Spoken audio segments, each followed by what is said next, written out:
by Roman. This time he catches him. All right, guys, we're going to talk about the WWE Clash in Paris of 2025. We're going to go over the event, go over what happened, and go over the final review and key moments of this PLE. We're going to tune that to much, much more only here at the Red Carpet Ring. Let's talk about it. If you come at the king, you best not miss. Acknowledge us. Hey, guys, we back at the Red Carpet Ring. We'll talk about WWE Clash in Paris 2025 final review. We are going over the recap of Clash in Paris. That was on August 31st. Final PLE on Peacock in the U.S. But we'll go over it, you guys. Let's tune into it, and we're going to talk about it. Now, the first match we'll talk about is Roman Reigns versus Bronson Reed. This is the whole tribal thief that Bronson Reed had going on, stealing Roman's shoes. This match started off very slow and very predictable. Now, Bronson Reed has some offense going on. It seemed like he had the edge over Roman Reigns. Bronson was countering everything Roman was doing, like a Superman punch or a spear, and Bronson pretty much was overpowering Roman. Then Roman Reigns, he came back later in the match. He started coming back with his Superman punches. He started coming out with a Samoan drop. It looked like Roman couldn't lift Bronson Reed at some points in the match, but he was able to later on. That's when he started getting his momentum. And the thing about it was, Roman, he came back, and he ended up defeating Bronson Reed with a spear. Big whole thing with that, he ended up taking out Paul Heyman. Paul Heyman, he took the shoes from him. He put in a guillotine submission hold. He took the shoes, gave it to the fans. Then we saw, as like I said, so predictable if you look at the match, if you pay attention to the storyline. Even though he defeated Bronson Reed, Braun Breaker came out while Roman was standing on top of the announce table. He got speared. Bronson Reed and Roman, Bronson and Braun Breaker was attacking Roman. And, it was just 2-on-1. Jey Uso came in trying to save Roman. That didn't work. And then when officials came in, stopped Bronson and Braun, they walked away, came back. Long story short, Roman Reigns is taken out. Storyline, he will be out for a while. They had to write him off so he could film the Street Fighter movie. But other than that, okay match. But we'll get on to the next match. We had the Tag Team Championship match. We had the YS6 versus Street Profits. Street Profits had literally just became number one contenders on Friday Night SmackDown. Before the match started, it sounded like it was some miscommunication between Dawkins and Ford. They both wanted to go in first, and Dawkins made the last straw. He stopped Montez, and he pointed his finger to the back. He told Montez get to the back.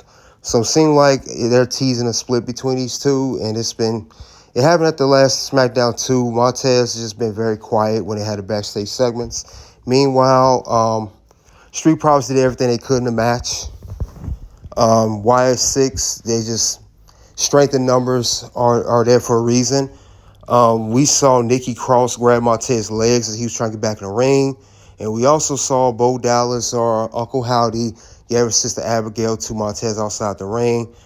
So with that being said, we had the YS6 retain the tag team championships. So that was in that match.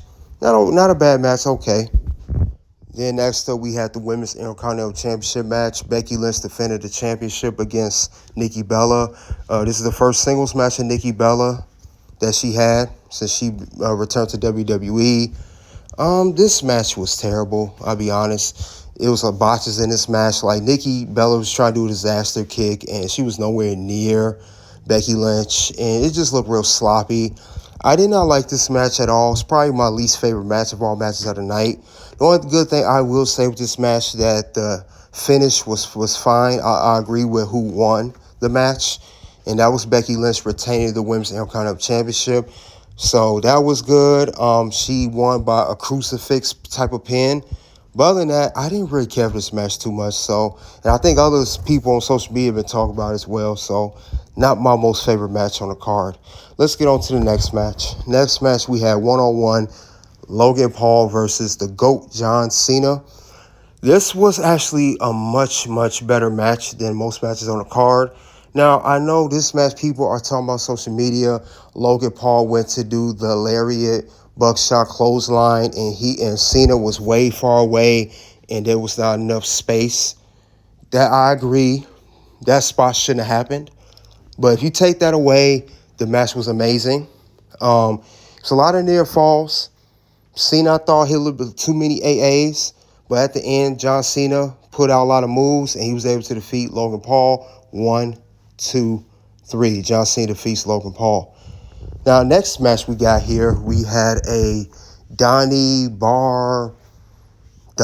something kind of match, whatever. You guys know what I mean. I ain't got time for people being technical, but you guys know what kind of match I'm talking about. Rusev versus Sheamus.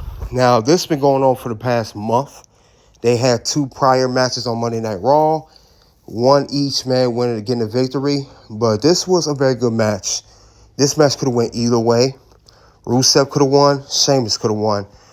Sheamus hit the white noise. He hit it on top of all the way on the table. Rusev, he had some good spots outside. They did very well outside of the ring. But Rusev tapped out Sheamus with the shillelagh. Great spot. And Rusev, I thought it was a good call for him to win. Rusev defeats Sheamus by submission. Last but not least, we have the World Heavyweight Championship match 4-way. Due to the attack on Roman Reigns early in the evening, as I explained at the beginning of the video, Braun Breaker and Bronson Reed was kicked out of the arena by Adam Pearce. If they were to appear in the title match, they will be suspended without pay. So Seth Rollins is on his own. He was being interviewed by Jackie Redmond. He said he don't need anybody. He never did. You know, he always has a plan.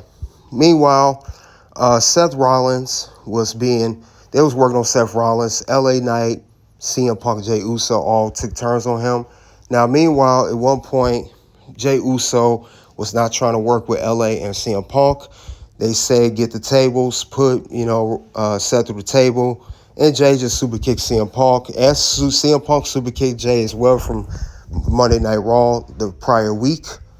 But other than that, though, this match really was not about a 4-way. Even though Jey was older rematch and LA Knight was older shot as well. Came out of Punk and Rollins. Now, Punk, he hit a GTS on Seth Rollins. He was going to hit with a second one. Before he could close in, he got low blowed. Ended up being Becky Lynch. And Seth Rollins hit a curb stomp on the chair. 1, 2, 3. Seth Rollins retains the World Heavyweight Championship as I predicted. Becky Lynch, of all people, came out to help him. You know, they was kissing each other. They was happy. Becky taunting the crowd, taunting the audience, everything. But we gonna talk more about it though. Let's get into more stuff that happened with the show, which will be definitely gonna be explained soon. But I will say for Clash in Paris, there was Triple H said we was preparing for WrestlePalooza. Becky Lynch was a swerve. A lot of people thought it was Tony D'Angelo or Ethan Page or Ricky Saints that was going to come and be with the Vision, which don't make sense. I knew neither one of those three was going to come out, but Becky makes sense. It's his wife. Rumors saying that she going to be with the Vision. I would say she temporarily going to be with Seth. Becky is still the Women's Intercontinental Champion. She have her own storylines going on. She's just out there to help Seth Rollins. As Paul Heyman is going to be out for a while. They said he had a larynx contusion. So he'll be out. Roman Reigns will be out. So we're going to see how this whole story folds with Seth Rollins, Becky Lynch, Big Bronson Reed, and Braun Breaker. But other than that, though, it was some good matches on there. Some matches, not so much. It was 6 matches on the card altogether. But for a Paris crowd, I know people go off the crowd loved everything. It's an overseas show.